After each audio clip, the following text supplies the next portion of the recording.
ഏറ്റവും ചെറിയ ക്യാമറ. അപ്പം ഇത് നമ്മളിപ്പം വാങ്ങിച്ചു കഴിഞ്ഞാൽ ഇതാ ഇങ്ങനെ കിട്ടുന്നത്. നമുക്കിത് ഓപ്പൺ ചെയ്ത് നോക്കാം. ഇത് ഓപ്പൺ ചെയ്യുമ്പോഴത്തേനും പിന്നെ വയറൊക്കെ ഉണ്ട്. ഒരു ഡാറ്റ കേബിൾ ഉണ്ട്, പിന്നെ ഒരു വയറുണ്ട്, പിന്നെ അത് കണക്ട് ചെയ്യാനുള്ള ഒരു ഹുക്കും ഉണ്ട്. അപ്പോൾ ക്യാമറയുടെ വലിപ്പം എന്ന് പറയുന്നത് ഇത്രയാണ്. ചെറിയൊരു ക്യാമറയാണ് ഈ ക്യാമറ. നമ്മുടെ കണ്ണിൻ്റെ അത്രയേ ഉള്ളൂ. ഒരു കണ്ണിൻ്റെ അത്രയും വരെയുള്ള ചെറിയൊരു ക്യാമറയാണ്. അപ്പോൾ നമുക്കിനി ഇത് ഓൺ ചെയ്ത് നോക്കാം. ഇതിൽ മെമ്മറി കാർഡൊക്കെ ഇടാൻ പറ്റും കേട്ടോ.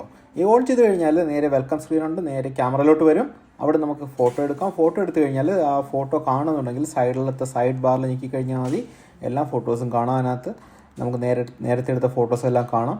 ഇത് വാങ്ങിക്കണമെന്നുണ്ടെങ്കിൽ എൻ്റെ ഡീറ്റെയിൽസ് കമൻറ്റ് ബോക്സിൽ കൊടുത്തേക്കാം, അവിടെ നിന്ന് വാങ്ങിക്കുക. ഓക്കെ, അപ്പോൾ ബൈ.